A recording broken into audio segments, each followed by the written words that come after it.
¿Sabe cuál es la mayor mentira que le han vendido desde niño? Que ser bueno te llevará lejos, que si eres amable, honesto y gentil, el mundo te recompensará. Pero mire a su alrededor. ¿Dónde están esos buenos hombres? Están trabajando para otros, siendo pisoteados, ignorados, utilizados como escalones para que otros suban. La bondad sin poder es debilidad disfrazada de virtud. Yo, Maquiavelo, he observado cómo los imperios caen y los hombres débiles son devorados por creer que la bondad era suficiente. No lo es. Nunca lo fue. La vida no premia a los mansos, premia a los astutos. Y si quiere sobrevivir en este mundo cruel, debe dejar de ser bueno ahora mismo, porque ser bueno sin estrategia es ser un tonto con buenas intenciones. Y los tontos no escriben la historia, la sufren. Ahora mismo, dígame en los comentarios desde qué país está viendo este video y deje su like si está listo para despertar de esa ilusión peligrosa. Prepárese, porque lo que viene destruirá todo lo que creía saber sobre la bondad. La bondad es la trampa más antigua de la humanidad. Desde que nació, le dijeron que debía ser amable, que debía ayudar sin esperar nada a cambio, que la generosidad era el camino hacia la felicidad. Pero nadie le dijo la verdad. Nadie le advirtió que el mundo está lleno de depredadores esperando a que usted baje la guardia. La bondad sin discernimiento es suicidio social. Es entregarle su garganta al lobo y esperar que no muerda. Los hombres poderosos de la historia nunca fueron los más buenos, fueron los más inteligentes. Entendieron que la bondad debe ser calculada, estratégica, selectiva, que dar sin límites es vaciarse hasta no ser nada. Mire a los grandes líderes, a los conquistadores, a los empresarios que cambiaron el mundo. Ninguno llegó donde está siendo simplemente bueno. Llegaron siendo feroces, decididos, implacables cuando fue necesario. La bondad tiene su lugar, pero ese lugar no es el campo de batalla de la vida. Cuando todos quieren algo de usted, cuando el mundo espera que dé más de lo que recibe, ser bueno es ser esclavo. Los hombres buenos son recordados con cariño en sus funerales, pero los hombres poderosos son recordados en los libros de historia. Usted debe elegir qué quiere ser, un hombre querido o un hombre respetado, porque en este mundo rara vez puede ser ambos. La bondad sin límites lo convierte en presa fácil. Las personas aprenderán que pueden pedirle cualquier cosa y usted dirá que sí. Aprenderán que pueden abusar de su tiempo, de su energía, de su generosidad sin consecuencias. Y cuando finalmente despierte y diga no, ellos lo llamarán egoísta. Lo acusarán de cambiar, de volverse cruel, de traicionarlos. Pero la verdad es que nunca lo respetaron. Solo amaban lo que podían sacar de usted. La bondad excesiva no genera amor, genera desprecio. Porque la naturaleza humana no valora lo que obtiene fácilmente. Solo aprecia aquello por lo que debe luchar, aquello que tiene precio, aquello que no está disponible para todos. Si quiere que lo valoren, debe volverse escaso. Debe aprender a decir no sin culpa, a proteger su energía como si fuera oro, a entender que su bondad es un regalo, no una obligación, y los regalos se dan a quienes los merecen, no a cualquiera que extienda la mano. Deje de ser el hombre que todos buscan cuando necesitan algo y nadie recuerda cuando están bien. Deje de ser el amigo disponible a cualquier hora, el empleado que hace horas extras sin reconocimiento, el familiar que siempre cede para mantener la paz. Porque esa paz está construida sobre su sacrificio y nadie agradece a un mártir viviente. El mundo no necesita más hombres buenos, necesita más hombres fuertes. Hombres que entiendan que la verdadera bondad no es debilidad, es poder controlado. Es elegir ser amable cuando podría ser cruel, pero nunca ser amable cuando debería ser firme.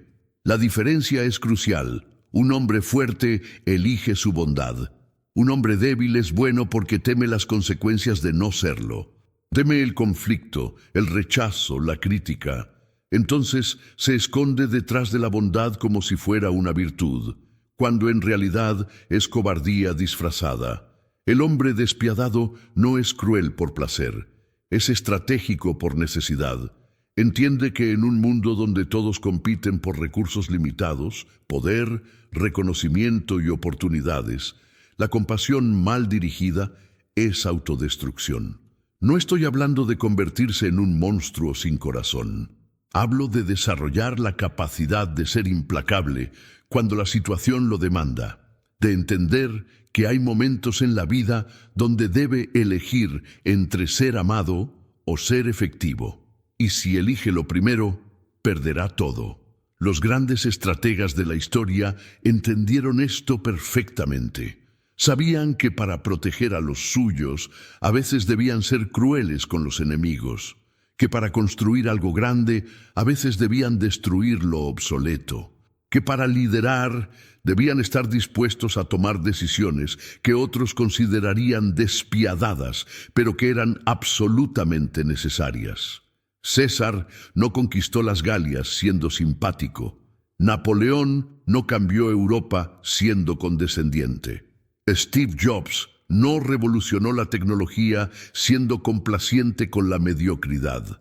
Fueron hombres que exigieron excelencia, que cortaron sin piedad lo que no funcionaba, que no toleraron la debilidad ni en ellos mismos ni en quienes los rodeaban. Y por eso cambiaron el mundo. El problema con la mayoría de los hombres es que tienen miedo de su propio poder. Temen lo que podrían hacer si realmente se liberaran de las cadenas de la aprobación social. Entonces se mantienen pequeños, inofensivos, agradables, y mueren sin haber vivido realmente, porque vivir de verdad requiere atrevimiento, requiere la voluntad de hacer enemigos, de decepcionar a algunos para satisfacer a otros, de priorizar sus objetivos sobre la comodidad emocional de quienes lo rodean. Si quiere construir un imperio, no puede hacerlo pidiendo permiso. Si quiere alcanzar la grandeza, no puede detenerse cada vez que alguien llora. Debe desarrollar la capacidad de seguir adelante, incluso cuando otros lo llamen villano. Porque todo hombre que hizo algo significativo fue llamado villano por alguien.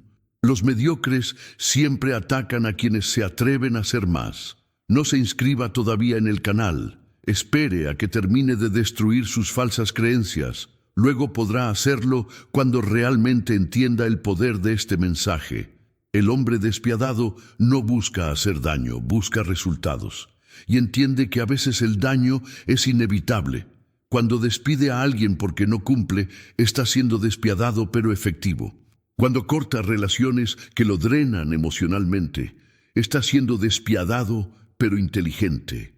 Cuando prioriza su crecimiento sobre mantener amistades tóxicas, está siendo despiadado pero necesario. La crueldad del hombre fuerte es diferente a la crueldad del débil.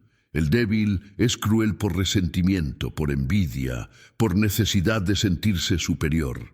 El fuerte es cruel por estrategia, por protección, por construcción de algo mayor. Uno destruye por placer, el otro destruye por propósito. Usted debe convertirse en el segundo.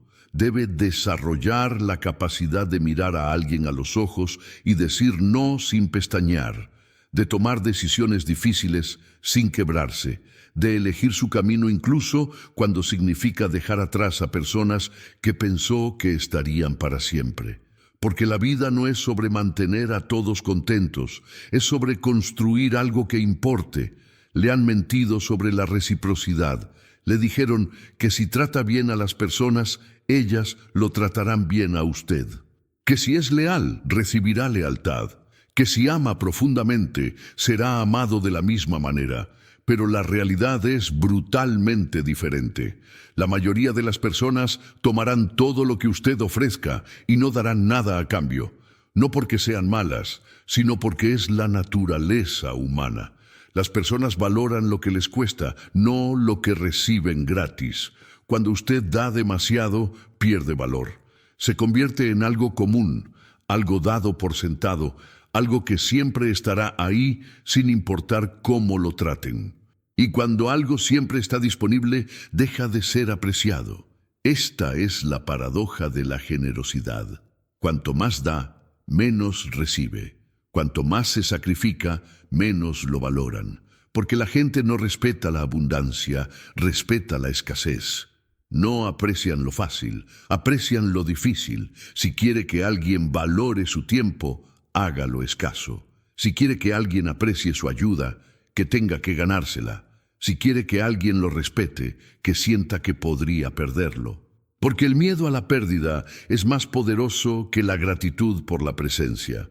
Los hombres que entienden esto no regalan su poder, no están disponibles para todos. No dicen sí a cada petición.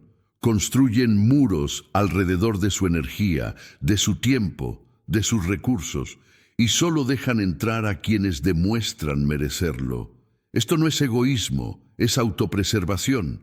Es entender que usted es un recurso finito y debe invertirse sabiamente. La reciprocidad real es rara. La mayoría de las relaciones son transaccionales.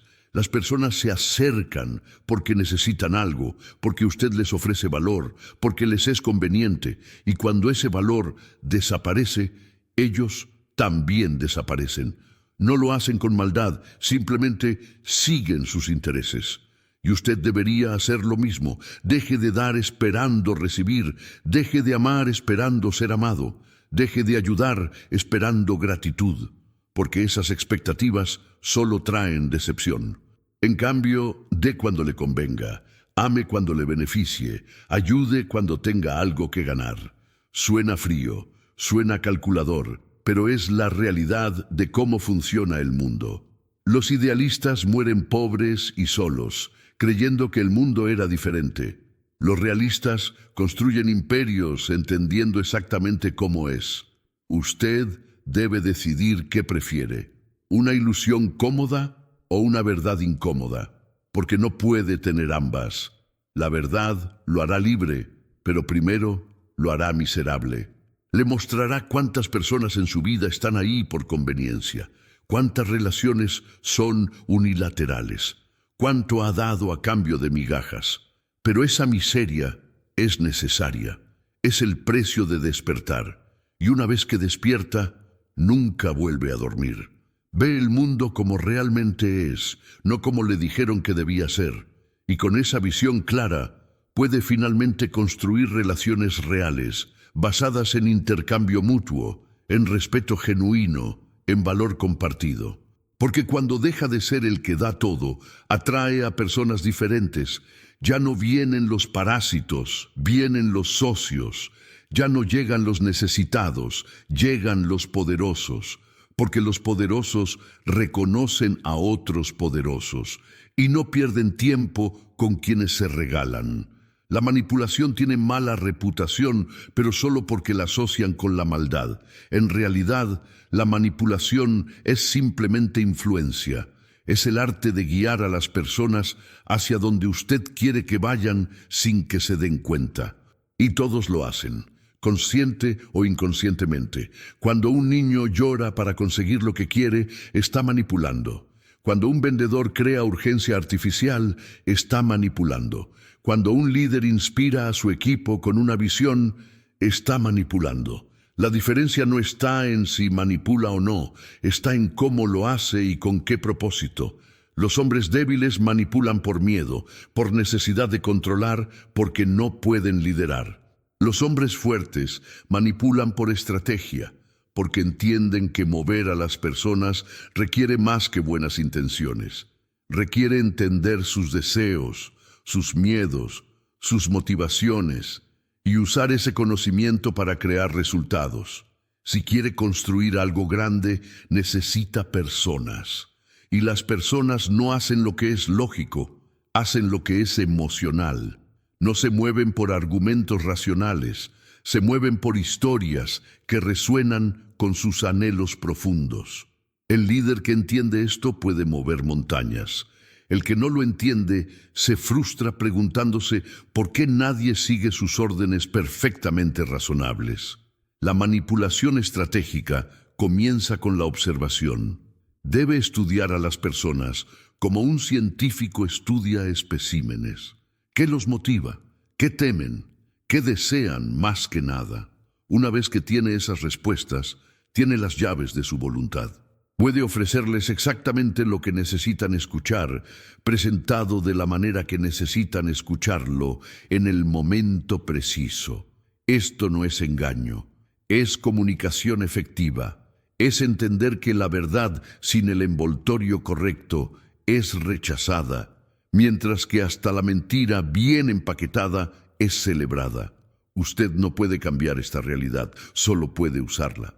Los maestros de la persuasión entienden el poder de la escasez, de la urgencia, de la prueba social, de la autoridad, de la reciprocidad, de la consistencia. Estos son los principios psicológicos que mueven a la humanidad. Y quien los domina, domina a las personas, no para esclavizarlas, sino para guiarlas hacia objetivos compartidos, porque nadie sigue a un líder que no sabe hacia dónde va, y nadie confía en un líder que no puede articular una visión convincente. La manipulación estratégica también requiere timing, saber cuándo hablar y cuándo callar, cuándo presionar y cuándo retroceder, cuándo ser directo y cuándo ser sutil. El momento equivocado arruina el mensaje perfecto. El momento correcto hace que hasta el mensaje mediocre funcione. Debe desarrollar este sentido, esta intuición sobre las dinámicas humanas. Debe aprender a leer entre líneas, a escuchar lo que no se dice, a ver las agendas ocultas, porque todos tienen una, incluido usted. La diferencia es que usted será consciente de la suya mientras otros actúan desde la inconsciencia de sus impulsos. Ahora, si este mensaje está transformando su manera de ver el mundo, suscríbase al canal y active la campana porque cada video contiene conocimiento que le costará años descubrir por sí mismo. Y deje su like para que este contenido llegue a más personas que necesitan despertar. Los hombres poderosos siempre llevan máscaras. No porque sean falsos, sino porque entienden que mostrar todo su ser a todos es debilidad. La transparencia total es vulnerabilidad total. Y en un mundo donde las personas usan su información contra usted, compartir todo es armar a sus enemigos. La máscara del poder no es mentira, es protección. Es decidir qué partes de usted mostrar, a quién, cuándo y cómo. Es entender que diferentes contextos requieren diferentes versiones de usted. Que el hombre que es en su hogar no debe ser el mismo que lidera en el trabajo, que la vulnerabilidad tiene su lugar, pero ese lugar no es el campo de batalla de los negocios, la política o la competencia. Los tontos creen que la autenticidad significa decir siempre lo que piensan, actuar siempre desde la emoción, ser iguales en todos los contextos, pero eso no es autenticidad. Es falta de inteligencia social, es no entender que la vida requiere adaptación, que sobreviven los que pueden cambiar de forma según el ambiente, no los rígidos que se rompen al primer viento fuerte. Usted debe desarrollar múltiples máscaras, la del líder fuerte que no muestra duda, la del negociador frío que no revela su mano, la del amigo cálido que genera confianza, la del estratega silencioso que observa sin ser notado. Cada una sirve un propósito, cada una es una herramienta en su arsenal de influencia, y saber cuál usar en cada momento es lo que separa al maestro del aprendiz. La mayoría de las personas usa una sola máscara, o peor, ninguna. Los que usan una sola son predecibles. Los que no usan ninguna son víctimas. Porque el mundo es cruel con quien no protege su interior. Explotará sus debilidades, usará sus miedos, manipulará sus deseos. La única defensa es ocultar esas vulnerabilidades detrás de una fachada cuidadosamente construida. Pero debe ser cuidadoso. La máscara no debe convertirse en quien es solo una herramienta, no su identidad. Muchos hombres se pierden en sus máscaras. Olvidan quiénes son realmente debajo de todas las capas de protección. Se vuelven los personajes que crearon y olvidan al humano que existe debajo. Esto es peligroso, porque entonces la máscara controla al hombre, no el hombre a la máscara. Debe mantener siempre un núcleo interno que solo usted conoce. Un espacio privado donde puede ser completamente vulnerable, completamente real, completamente humano. Pero ese espacio es sagrado, no lo comparte con nadie excepto con quienes han demostrado merecer ese nivel de acceso, y esos son muy pocos. Tal vez 1 o 2 en toda una vida. El resto solo ve las máscaras, y eso está bien, porque no necesitan ver más. La máscara del poder también incluye controlar su lenguaje corporal, su tono de voz, sus expresiones faciales. Porque las personas leen más en lo que no dice que en lo que dice. Un momento de duda en su expresión puede costarle una negociación. Un temblor en su voz puede hacerle perder autoridad. Una postura encorvada comunica derrota antes de que abra la boca. Debe entrenar todo su ser para comunicar poder, incluso cuando no lo siente, especialmente cuando no lo siente. La culpa es la herramienta de control favorita de los débiles. Cuando no pueden competir con su poder, cuando no pueden igualar su éxito, cuando no pueden alcanzar su nivel, intentan arrastrarlo hacia abajo usando culpa. Le dirán que es egoísta por priorizar sus metas, que es cruel por establecer límites, que es frío por no dejarse manipular emocionalmente. Y si usted cede a esa culpa, ellos ganan, lo mantienen pequeño, controlado, domesticado. La culpa es un parásito emocional, se alimenta de su energía, de su progreso, de su poder, y crece cada vez que usted le permite influir en sus decisiones. Debe exterminarlo sin piedad. Debe entender que sentirse culpable por hacer lo correcto para usted es programación social diseñada para mantenerlo sumiso.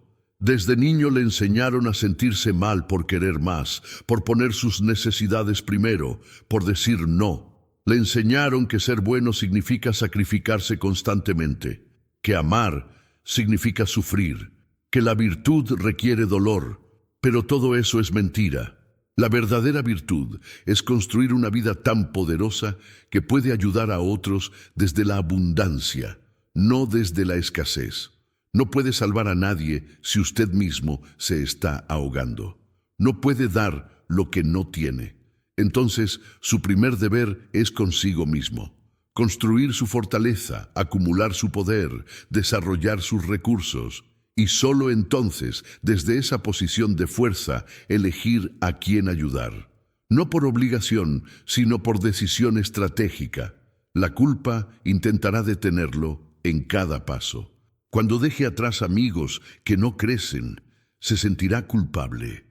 Cuando elija su carrera sobre una relación mediocre, se sentirá culpable. Cuando priorice su salud sobre las expectativas de otros, se sentirá culpable. Esa culpa no es real. Es el eco de voces que ya no deberían tener poder sobre usted. Es el fantasma de quien era antes de decidir ser fuerte. Debe ignorarlo. Debe actuar a pesar de él, porque cada vez que actúa a pesar de la culpa, ésta se debilita y eventualmente desaparece por completo, reemplazada por algo mucho más poderoso: convicción. La convicción de que usted tiene derecho a una vida extraordinaria, de que sus sueños importan más que la comodidad de otros, de que construir su imperio no es egoísmo, es responsabilidad, porque cuando es poderoso, todos a su alrededor se benefician, su familia vive mejor, sus empleados tienen oportunidades, su comunidad se fortalece, pero solo si usted se da permiso de ser grande. Y ese permiso viene con un precio. Debe estar dispuesto a decepcionar a algunas personas. Debe aceptar que no puede ser el héroe de todos, que algunos lo amarán y otros lo odiarán, y ambos están bien, porque su misión no es ser universalmente amado, es ser efectivo. Los grandes hombres de la historia no fueron amados por todos. Fueron respetados, temidos, admirados, odiados, pero nunca ignorados, y eso es más valioso que ser querido por mediocres que nunca hicieron nada digno de recordar. Todo en la vida es una competencia de estatus. Quien tenga más estatus tiene más opciones, más recursos, más poder, y quien entiende las reglas de este juego puede ascender rápidamente, mientras los ignorantes permanecen estancados quejándose de que la vida es injusta. El estatus no es solo dinero, aunque el dinero ciertamente ayuda. Es percepción, es cómo otros lo ven, cómo lo tratan, cuánto respeto automático recibe al entrar a una habitación. Y la mayoría de las personas juegan este juego terriblemente mal. Intentan ganar estatus siendo agradables, siendo útiles, siendo el amigo de todos, pero eso no genera estatus, genera familiaridad. Y la familiaridad no crea respeto, crea desprecio. Para ganar estatus debe hacer exactamente lo opuesto. Debe volverse escaso, selectivo, difícil de acceder. Debe crear la impresión de que su tiempo es invaluable, de que estar cerca de usted es un privilegio, no un derecho. Esto no significa ser arrogante sin razón. Significa ser estratégico sobre cómo invierte su presencia. Los hombres de alto estatus no aparecen en todos lados. No responden inmediatamente a cada mensaje. No están disponibles para cada invitación, porque entienden que la disponibilidad excesiva comunica falta de opciones. Y quien no tiene opciones no tiene poder. Debe construir su estatus sistemáticamente. Primero, en cómo se presenta físicamente. Su apariencia comunica estatus antes de que abra la boca. Ropa de calidad, postura erguida, movimientos deliberados. Cada detalle importa porque las personas juzgan en segundos. Segundo, en cómo habla. El lenguaje de estatus es tranquilo, directo, sin necesidad de llenar silencios incómodos. Los hombres inseguros hablan demasiado, explican demasiado, se justifican constantemente. Los hombres de estatus dicen lo necesario y nada más. Tercero, en con quién se asocia. Su círculo determina su percepción. Si se rodea de perdedores, será percibido como perdedor. Si se rodea de ganadores, absorberá su estatus por asociación. Debe ser despiadado en curar su círculo. Debe cortar relaciones que lo arrastran hacia abajo y construir conexiones que lo elevan. Esto suena cruel, pero es supervivencia social. Cuarto, ¿en qué logros comunica? No todos sus logros deben ser públicos, pero algunos estratégicos sí. Debe dejar que otros hablen de sus éxitos más que usted, porque el estatus que otros le atribuyen es más poderoso que el que usted reclama. El juego del estatus también requiere entender las dinámicas de poder en cada interacción. Quien tiene el poder en una conversación puede cambiar momento a momento, y quien controla el frame controla el resultado. El frame es el contexto, la narrativa, el significado de la interacción. Si alguien lo critica y usted se defiende, aceptó su frame. Si alguien intenta presionarlo y usted permanece tranquilo, mantiene su frame. El que mantiene su frame bajo presión, gana. Debe practicar esto constantemente, en cada conversación, en cada negociación, en cada conflicto. Quien controla el frame controla el mundo. La venganza caliente es para tontos. Es reactiva, emocional, predecible, y casi siempre resulta en más daño para quien la ejecuta que para el objetivo. Pero la venganza fría, estratégica, calculada, es diferente. Es un arma de precisión que golpea exactamente donde debe golpear, en el momento exacto, causando máximo daño con mínimo riesgo. Los hombres poderosos entienden que no todos los ataques deben ser respondidos inmediatamente. Algunos requieren paciencia, requieren esperar el momento perfecto cuando el enemigo baja la guardia, cuando está vulnerable, cuando un golpe bien colocado puede destruir todo lo que construyó. Esta es la venganza que realmente importa, la que nadie ve venir. Cuando alguien lo traiciona, su instinto es atacar de vuelta inmediatamente, pero ese instinto es su enemigo, porque la venganza inmediata revela que fue afectado, muestra que tiene poder sobre usted, y eso es debilidad. En cambio, debe sonreír, debe actuar como si nada pasara. Debe hacer que esa persona crea que se salió con la suya. Y mientras bajan la guardia, mientras celebran su victoria, usted planea, estudia sus vulnerabilidades, identifica qué valoran más. Y cuando menos lo esperan, cuando están más confiados, ejecuta su movimiento. Y no solo los derrota, los destruye tan completamente que se convierte en advertencia para cualquier otro que considere traicionarlo. La venganza fría no es sobre satisfacción emocional inmediata, es sobre victoria estratégica total. Es sobre enviar un mensaje que resuena más allá del objetivo individual. Es sobre construir reputación de que cruzarlo tiene consecuencias devastadoras. Pero debe ser inteligente. La venganza obvia lo convierte en villano. La venganza sutil lo convierte en leyenda. Debe hacer que parezca que su enemigo se destruyó a sí mismo, que simplemente creó las condiciones para que su propia incompetencia o maldad los arruinara. Esto requiere maestría, requiere jugar ajedrez mientras otros juegan damas, requiere ver 10 movimientos adelante mientras otros solo ven uno. Pero cuando domina este arte, se vuelve intocable, porque nadie sabe exactamente cómo lo hace. Solo saben que cruzarlo es suicidio profesional, social o financiero. También debe entender que no todas las ofensas merecen venganza. Algunas son tan insignificantes que responder les da más importancia de la que merecen. Debe calcular si el costo de la venganza vale el beneficio.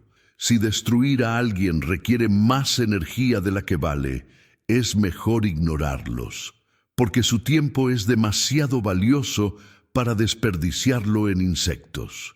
Reserve su venganza para las traiciones reales, para los ataques que realmente amenazan su posición, para las ofensas que no pueden quedarse sin respuesta sin hacerlo parecer débil. Y cuando ejecute esa venganza, hágalo con precisión quirúrgica, sin emoción, sin ego, solo resultado.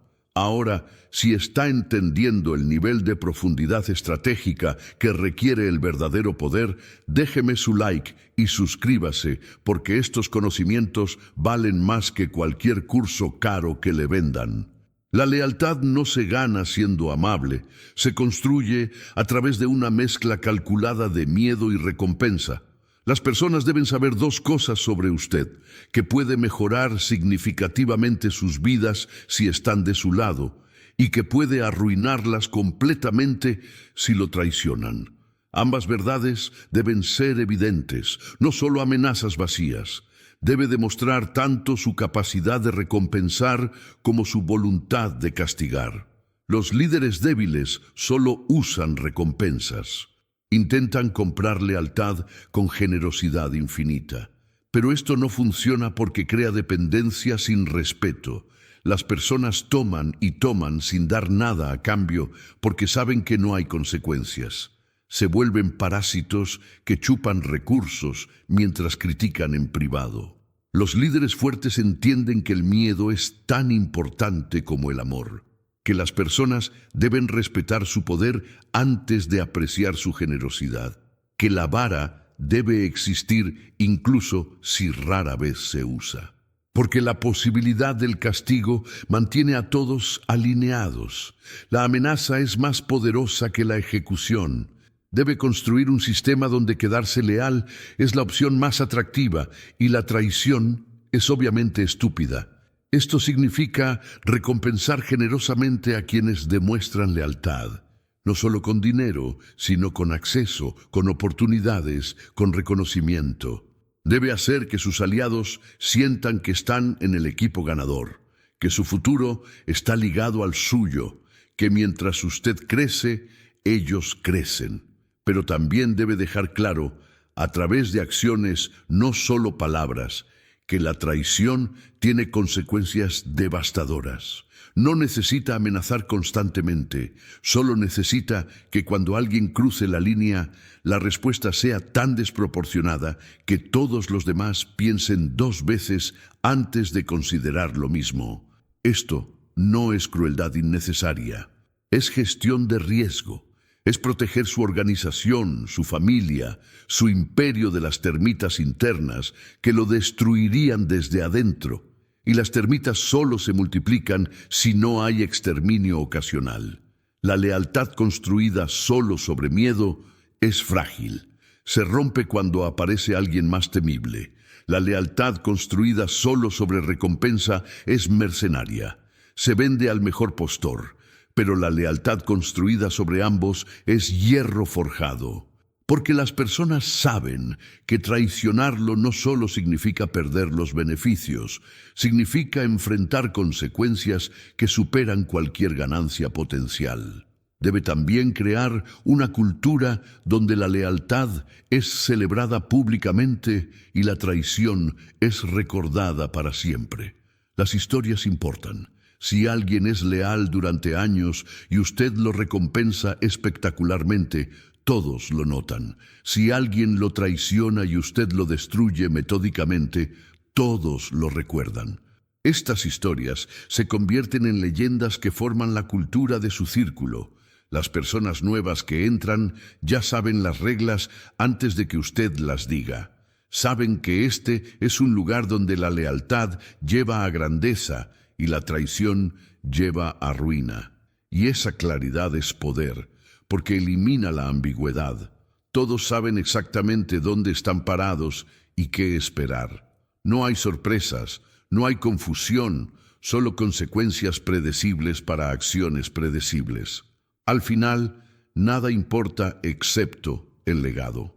Los hombres débiles dejan atrás recuerdos sentimentales. Los hombres fuertes dejan atrás instituciones, fortunas, familias poderosas, ideas que perduran generaciones. Deje de perseguir la aprobación temporal y comience a construir algo permanente, algo que lleve su nombre mucho después de que su cuerpo sea polvo. El legado no es accidental, es intencional. Requiere pensar más allá de su propia vida, más allá de su propia comodidad. Requiere tomar decisiones que tal vez no vea los beneficios, pero que sus hijos, nietos, bisnietos agradecerán. Los grandes hombres plantan árboles cuya sombra nunca disfrutarán. Construyen catedrales que nunca verán terminadas. Inician movimientos que florecerán décadas después de su muerte, porque entienden que la verdadera inmortalidad no está en vivir para siempre, está en ser recordado para siempre. ¿Qué está construyendo que durará? ¿Qué está creando que importará en 100 años? Si la respuesta es nada, está desperdiciando su existencia. Está consumiendo en lugar de crear. Está tomando en lugar de dar, está viviendo pequeño cuando podría vivir grande. El legado del hombre fuerte se construye en 3 pilares: riqueza generacional, sabiduría transmitida y ejemplo imborrable. Primero, debe construir riqueza que trascienda su vida, no para que sus descendientes sean flojos, sino para que tengan opciones que usted no tuvo, para que puedan construir sobre su fundación en lugar de empezar desde cero como usted. La riqueza generacional es liberación generacional. Es romper los ciclos de escasez para siempre. Segundo, debe documentar su sabiduría, las lecciones que aprendió pagando el precio completo, los errores que cometió y cómo los corrigió, las estrategias que funcionaron y por qué. Esta sabiduría debe estar disponible para quienes vienen después, en cartas, en videos, en escritos, en conversaciones profundas. No puede llevarse al otro lado lo que aprendió aquí. entonces debe transferirlo mientras puede. Tercero, debe vivir de manera que su ejemplo sea imborrable, que cuando las personas piensen en fortaleza, piensen en usted. Cuando piensen en integridad feroz, lo recuerden. Cuando piensen en poder usado sabiamente, su nombre surja. Esto no es ego, es responsabilidad. Porque los ejemplos poderosos inspiran generaciones, se convierten en estándares contra los cuales otros se miden. El hombre débil muere y es olvidado en meses. El hombre fuerte muere y vive en historias durante siglos. César murió hace 2000 años, pero su legado sigue inspirando líderes. Napoleón cayó, pero sus estrategias se estudian en cada academia militar. Maquiavel escribió un libro y 500 años después sigue enseñando verdades que la sociedad prefiere ignorar. Ese es el poder del legado. Trasciende el tiempo, el espacio, la muerte misma. Pero construirlo requiere sacrificio. Requiere elegir grandeza sobre comodidad, disciplina sobre placer, visión sobre gratificación inmediata. Requiere ser el hombre fuerte incluso cuando es más fácil ser débil, especialmente cuando es más fácil ser débil, porque cualquiera puede ser fuerte cuando todo va bien. El verdadero hombre fuerte mantiene su fortaleza cuando todo colapsa alrededor, cuando pierde todo y debe reconstruir, cuando es traicionado y debe seguir adelante, cuando el mundo dice que abandone y él responde construyendo más grande. Ese es el hombre que deja legado, el que no se rinde, no se vende, no se conforma, el que entiende que dejó de ser bueno hace mucho tiempo porque ser bueno no construye imperios. Ser fuerte sí,